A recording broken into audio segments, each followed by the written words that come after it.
नमस्कार. मालिकेच्या पुढील काही भागांमध्ये आपल्याला खूपच छान असा ट्विस्ट पाहायला मिळणार आहे. तर आबांना जेव्हा अद्वैतकडून समजतं कलाच ही डिझायनर आहे, कलाच ही आपल्या कंपनीसाठी, आपल्या चांदेकर ज्वेलर्ससाठी डिझाईन बनवून देत आहे, जेव्हा हे सत्य आबांना कळतं तेव्हा आबांनी कलाला पार्टनरशिप दिलेली आहे. आणि तेव्हा सरोजला खूप राग आलेला असतो, पण तरीही आबा हा निर्णय घेतात आणि आबा म्हणतात की यासाठी घेतला जाणारा अंतिम निर्णय फक्त मी आणि मीच घेऊ शकतो. त्यामुळं मला माहिती आहे की कला ही सर्वगुणसंपन्न आहे, आपल्या घरची लक्ष्मी आहे, ती लक्ष्मीच्या पावलांनी आपल्या घरी आलेली आहे. तर कला हीच चांदेकरांच्या या बिझनेसमध्ये पार्टनर म्हणून काम करणार असं आबांनी जाहीर केलेलं असतं. तेव्हा सरोजची वाट लागलेली असते, पण त्याचबरोबर अद्वैत ही आबांच्याच बाजूने उभा असतो आणि तो म्हणतो की काही झालं तरी आबा जे बोलत आहेत तेच खरं आहे. आज चांदेकरांना मिस्टर स्वामीनाथन यांचे जे डील मिळत आहेत ते फक्त आणि फक्त कलाच्या डिझाईनमुळे मिळत आहेत. त्यामुळं काहीही झालं तरी खरेला पार्टनरशिप दिली तरी मला काही प्रॉब्लेम नाही असं अद्वैतनं सांगितलेलं असतं. त्याचबरोबर कलाने केलेल्या कामाचा म्हणजे तिच्या डिझाईनच्या कामाचा आणि त्याचबरोबर तिने स्वामीनाथन यांच्याकडे केलेलं मॉडेलिंग असं मिळून जे 25 लाख रुपये जी अमाऊंट आहे ती कलाला एक रकमी एका दमात मिळणार आहे. आणि त्यामुळं कला तिच्या आईबाबांच्या घराचं जे कर्ज आहे ते फेडणार आहे आणि त्यांचं घर हे कर्जमुक्त करणार आहे. खरं तर कला हे 2 हप्ते 4 हप्ते भरण्याचा विचार करत होती, पण अद्वैतने जेव्हा तिला चेक दिला जातो, तिच्या कामाचा चेक दिला जातो, तेव्हा मात्र कलालाच धक्का बसतो आणि कला तो चेक जमा करून तिचं जे कर्ज आहे ते एक रकमी फेडणार आहे आणि आईबाबांचं डोक्यावरचं जे छप्पर आहे ते कायमस्वरूपी ठेवणार आहे. हे आपल्याला या व्हिडिओमध्ये पाहायला मिळणार आहे. हे सगळं कसं शक्य होतं, अद्वैत कलाला आता अकाउंटंट नसतानाही कसा चेक देतो हे आपल्याला या व्हिडिओमध्ये पाहायला मिळेल. त्यासाठी हा व्हिडिओ शेवटपर्यंत पहा. तर कलावरती रूममध्ये आलेली असते, संगीताचा तिला फोन आलेला असतो आणि संगीता म्हणत असते की अगं काजलची तब्येत बिघडलेली आहे. कला म्हणते पण अगं आई मला तुला एक विचारायचं होतं, ते म्हणजे की मला विचारायचं होतं आपल्या घराचा हप्ता भरायचा आहे ना गाई आता. तेव्हा आई म्हणते की हो गं हप्ता भरायचा आहे, पण एक प्रॉब्लेम झालेला आहे. तेव्हा कला म्हणते काय झालेलं आहे. तेव्हा आई म्हणते की अगं थोडा पैशांचा प्रॉब्लेम झाला आहे. काजल पण काम करत होते, पण तिथे ना आत्ता तिची तब्येत ठीक नाही आहे आणि तिथल्या कॅफेवाल्याने पण तिला सांगितलेलं आहे की काही झालं तरी जोपर्यंत तुमचं काम पूर्ण होत नाही, आजचा दिवस भरत नाही, तोपर्यंत पेमेंट मिळणार नाही. खरं तर थोड्याच पैशांची गरज आहे, कारण तुझ्या बाबांनी पण सगळं ॲडजस्ट केलेलं आहे, पण आता थोडक्यासाठी उद्याचा हप्ता भरता येणार नाही की काय अशी भीती वाटायला लागलेली आहे. असं जेव्हा सांगितलं जातं तेव्हा कला म्हणते अगं माझ्याकडे पण आहेत मी काम केलेले पैसे, ते आज मिळतात का बघते मी, मग सगळं मॅनेज होईल, काळजी करू नकोस आई तू, असं ती सांगत असते. आई म्हणते अगं पण तुझं कसलं काम आहे. तेव्हा कला म्हणते की माझं एक आहे काम, मी तुला सांगेल नंतर मी काय करते ते, फक्त मला ना आत्ता पैसे मिळू दे, मला फक्त हाच हप्ता भरायचा नाही तर आपले मागचे राहिलेले 4-5 हप्ते आहेत ते पण भरू शकेल आणि ॲडव्हान्सही एखादा हप्ता मला भरून ठेवायचा आहे. त्यामुळे आपल्याला जे प्रॉब्लेम फेस करावे लागत आहेत ते करावे लागणार नाही, अशी मी सोय करत आहे. थोडासा मला वेळ दे, मी बघते त्या कामाचे पैसे आज मिळत आहेत का, कधी मिळत आहेत ते. तेव्हा आई म्हणते हो चांगली गोष्ट आहे, बघ काय होतं आहे ते.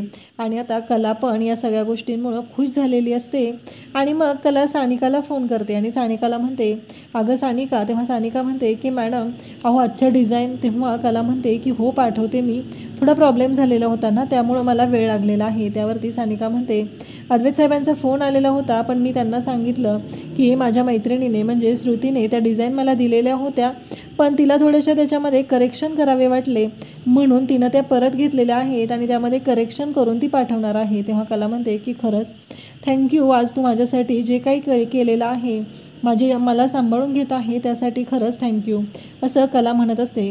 मग कला तिला म्हणते अगं आणखी एक तुला विचारायचं होतं सानिका, की मी जे काम केलेलं आहे त्याचे मी आत्तापर्यंत पैसे मागितले नव्हते, पण मला आता थोडी अडचण आहे, तर मला ते पैसे हवे आहेत म्हणून मी तुला फोन केलेला होता. सानिका म्हणते की अहो मॅडम प्रॉब्लेम झालेला आहे, जो आपला ऑफिसचा अकाउंटंट आहे ना तो 4 दिवसांसाठी सुट्टीवर गेलेला आहे, त्यामुळं थोडंसं पॉसिबल होणं शक्य नाही, कारण 4 दिवसांनंतरच पैसे मिळतील. कला म्हणते अगं या 1-2 दिवसात मिळणार नाहीत का. तेव्हा सानिका म्हणते की नाही, 1-2 दिवसात नाहीत मिळू शकत. तेव्हा आता सानिका असं म्हटल्यानंतर कलाला धक्का बसतो. कला म्हणते आता काय करायचं, कलाला कळतच नाही की आता मी कसं मॅनेज करणार आहे या सगळ्या गोष्टी. तेव्हा कला विचार करू लागते आणि जेव्हा तिचं फोनवरती हे बोलणं चालू असतं त्याच वेळी अद्वैत तिथं आलेलं असतो आणि कलाला पैशांची गरज आहे हे बोलणं त्याच्या कानावर पडलेलं असतं. तेव्हा अद्वैत म्हणतो की आता कळेल मला नक्की काय होणार आहे ते. त्यामुळं अद्वैत आता ऑफिसमध्ये फोन करतो आणि सानिकाला म्हणतो की सानिका, तुझ्या मैत्रिणीचा काही फोन वगैरे आलेला होता का. तेव्हा सानिका म्हणते की काय झालं. तेव्हा सानिका पुन्हा म्हणते की नाही सर, तसं काही नाही आहे. नाही, त्या डिझाईनचं काय झालेलं आहे ते सांग.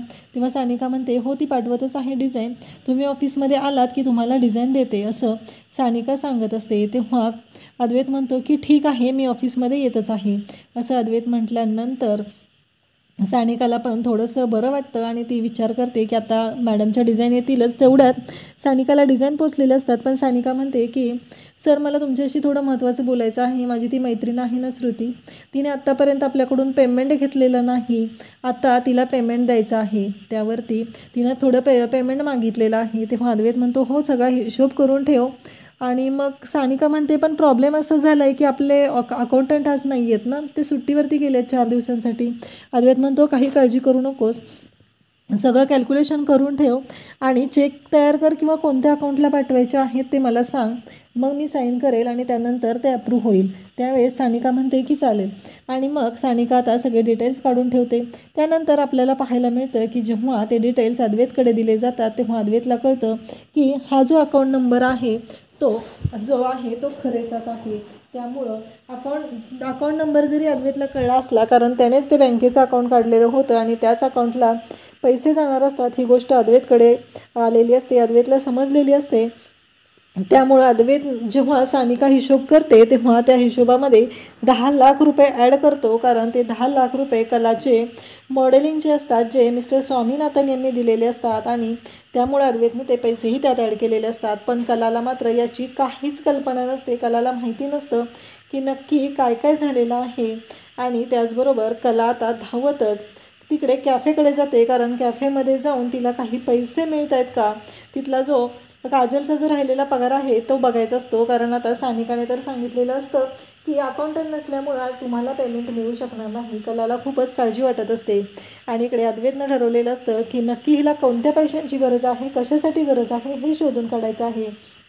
आणि त्याचवेळी कला नक्की कशासाठी पैसे गोळा करत आहे याचाही विचार अद्वैत करू लागलेला असतो. कला इकडे कॅफेमध्ये जाते. कॅफेमध्ये गेल्यानंतर आणि तिथे कला म्हणते की माझी बहीण इथे कामाला होती, आज तिची तब्येत ठीक नाही आहे, पण आज तिचं पेमेंट होणार होतं ना, त्यासाठी मी इथं आलेली आहे. तर तसं म्हटल्यानंतर ते म्हणतात की आम्ही असं कोणाकडेच पेमेंट देऊ शकत नाही, कारण काहीही झालं तरी आमचे काही रूल्स आहेत. त्यावर कला म्हणते अहो, ती माझी बहीण आहे, वाटलं तर तुम्ही तिच्याशी बोला. तेव्हा ते म्हणतात दुसरी गोष्ट म्हणजे आजचा दिवस भरल्याशिवाय तिचं पेमेंट मिळू शकत नाही. कला म्हणते अहो, तिची तब्येत ठीक नाही आहे, तुम्ही थोडं समजून घ्या ना. तेव्हा ते म्हणतात की नाही, कसं आहे, मी काहीच करू शकत नाही आहे, हा कॅफेच्या मालकाचा रूल आहे. असं बोलल्यानंतर इकडे कलाला पण धक्का बसतो. कला म्हणते मी तिच्या जागी काम केलं तर चालेल का. तेव्हा ते म्हणतात की काहीच हरकत नाही आहे, तुम्ही काम करू शकता. असं म्हटल्यानंतर लगेचच कला म्हणते की ठीक आहे. आणि कला त्यांचा जो वेटरचा युनिफॉर्म असतो तो युनिफॉर्म घालते आणि कामासाठी तयार होते, कारण कलाला काही करून हप्ता भरायचा असतो. जर हप्ता भरला गेला नाही तर खूप अवघड होणार असतं. त्यामुळं कलाला आत्ता तो हप्ता भरणं खूपच गरजेचं वाटत असतं आणि त्यासाठी कलाने हे सर्व केलेलं असतं.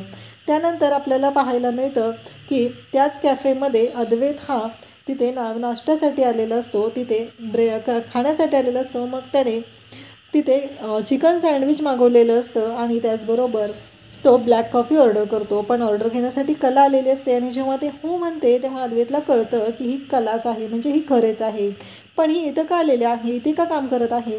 मग त्याला कळत नाही की नक्की काय प्रॉब्लेम आहे, म्हणजेच नक्कीच पैशाचा खूप मोठा प्रॉब्लेम असणार आहे. आणि तेव्हा त्याच्या लक्षात येतं की अरे मी विसरलो, कारण खरेंचं घर हे कर्जामध्ये बुडलेलं आहे, त्यासाठीच तिचे बाबा काम करत होते आणि आत्ता मला वाटतंय की ते हप्ते देण्यासाठीच तिला काहीतरी पैशांची गरज असणार आहे, म्हणून का खरे हे काम करत आहे.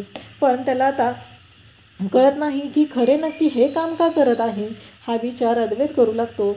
मग अद्वैत तिथं त्याला कळतं की तिथं कला आलेली आहे आणि कलाला तो खरे म्हणून हाक मारतो आणि तेव्हा कला धावतच जाते. पण कलाचं काम झालेलं असतं आणि कला धावतच घरी येते आणि अद्वैतच्या आधी ती घरी पोचलेली असते. त्यावेळेस घरी आल्यानंतर अद्वैत तिला विचारू लागतो, अगं ते सानिकाची एक मैत्रीण आहे ना, तिला चेक द्यायचा होता आणि मी त्यांचं पेमेंट पूर्ण केलेलं आहे. तेव्हा कलाच्या लक्षातच येत नाही. कलाला मात्र जाणवतं की नक्कीच हा काहीतरी वेगळाच गोंधळ घालणार आहे असं तिला वाटू लागतं. तेव्हा अद्वैत तिला म्हणतो की तू फोन कर ना, पण इकडे कला मात्र म्हणते की तू कर ना फोन. मग सानिकाला तो फोन करतो आणि सांगतो की तू तुझ्या त्या मैत्रिणीला सांगितलंस का? नाही, तिचा तो प्रॉब्लेम होता तो सॉल्व झाला का, असं तो बोलू लागतो. तेव्हा अद्वैतला सानिका म्हणते की नाही, मी सांगितलेलं नाही आहे. आणि कलाला कळतं की तिचा चेक तयार झालेला आहे आणि अद्वैतने तो चेक आणलेला असतो आणि अद्वैत कलाला तो चेक देतो. तो 25 लाखांचा चेक कलाला देतो आणि म्हणतो, हे तुझं पेमेंट आहे. तू माझ्यापासून कितीही लपवलेलं असलं तरी जेव्हा अकाउंट डिटेल्स तू दिलेले होते तेव्हा मला त्याच्यामध्ये कळलेलं होतं की तू आहे आणि याच्या आधीही मी त्या डिझाईन तुझ्याकडे कपाटात तुझ्या बॅगेमध्ये पाहिलेल्या होत्या. त्यामुळे आता माझ्यापासून लपवून काही करू नको. खरंच तू खूप चांगलं काम केलेलं आहे. आणि कला तो चेक घेऊन धावतच निघालेली असते. पण अद्वैतने त्या चेकवरती काही नाव वगैरे टाकलेलं नसतं आणि सरोज तिथं असते, आबा तिथं असतात आणि कला तो चेक पर्समध्ये ठेवत असते. तेव्हा सरोजला राग येतो. सरोज तिच्या हातातनं तो चेक घेते आणि म्हणते की आता माझ्या मुलाला लुबाडण्याचं कामही तू सुरू केलेलं आहेस का? तेव्हा मात्र कला म्हणते, सरोज मॅडम काही काय बोलता? तेवढ्यात अद्वैतही तिथं आलेला असतो. अद्वैतला खूप राग येतो. अद्वैत म्हणतो, आई तू असं काय बोलतेस आणि प्रत्येक वेळेस तिच्याशी तू चुकीचंच का बोलत असते, तिला चुकीचंच का समजत असते? तेव्हा आबा म्हणतात की काय झालं सरोज, ते तिचे पैसे आहेत आणि अद्वैत सांगतोय ना, मग तू विश्वास ठेव त्याच्यावरती. पण सरोज मात्र ऐकायलाच तयार नसते. सरोज म्हणत असते की नाही आबा, ही मुलगी माझ्या मुलाला फसवते आणि आता चांदेकरांना लुबाडून इथले पैसे तिच्या आईवडिलांच्या घरी घेऊन चाललेले आहे. अद्वैत म्हणतो, आई तुझा काहीतरी गैरसमज होतोय. ते पैसे आपले नाही आहेत, तर ते पैसे तिचेच आहेत आणि तिनं ते काम करून कमवलेले आहेत. आत्ता मिस्टर स्वामीनाथन यांना ज्या डिझाईन सँक्शन होत आहेत त्या कला बनवत आहे, खरे बनवत आहे असं अद्वैत सांगत असतो. तेव्हा तिचा विश्वास बसत नाही. तर आबा म्हणतात की आता कला ही आता पार्टनर म्हणून काम करणार आहे. यापुढे चांदेकर ज्वेलर्समध्ये कला ही एम्प्लॉई म्हणून काम करणार नाही, तर ती पार्टनर म्हणून काम करणार आहे. सरोज मात्र नकार देत असते. तर आबांनी ठरवलेलं असतं, आत्ताच्या आत्ता आपण सर्वांनी जायचं आहे आणि ऑफिसमध्ये जाऊन मी सगळ्यांच्या समोर जाहीर करणार आहे की कला ही आता चांदेकर ज्वेलर्समध्ये पार्टनर म्हणून काम करते. हा आबांचा निर्णय असतो आणि अद्वैतही म्हणतो की आबा जे काही म्हणत आहेत ते मला पटत आहे आई, तू उगीच चुकीचा अर्थ काढू नकोस. आणि आता कलाने तिच्या आईबाबांचं कर्जही फेडलेलं असतं. पण अद्वैतलाही खात्री पटलेली असते की खरंच आपण खरेच्याबद्दल जो विचार करत आहे तो पूर्णपणे चुकीचा आहे. खरे मनापासून काम करत आहे. फायनली आबा आणि अद्वैत या दोघांनी सरोजला ठणकावून सांगितलेलं असतं की कला ही चांदेकरांच्या बिझनेसमध्ये ॲज अ पार्टनर म्हणून काम करणार आहे. आणि आता सरोजकडे काहीच ऑप्शन राहत नाही. सरोज शांत बसते आणि आबांनी आणि अद्वैतने त्यांचा निर्णय सांगितलेला असतो. त्याचबरोबर ऑफिसमध्ये जाऊन ते जाहीरही केलेलं असतं आणि कलाने मात्र तिच्या आईबाबांचं घर स्वतःच्या कष्टाच्या कमाईने सोडवलेलं असतं आणि आईबाबांचं खूप मोठं टेन्शन दूर केलेलं असतं. अशाच अपडेटसाठी चॅनलला सबस्क्राईब करा. थँक्यू.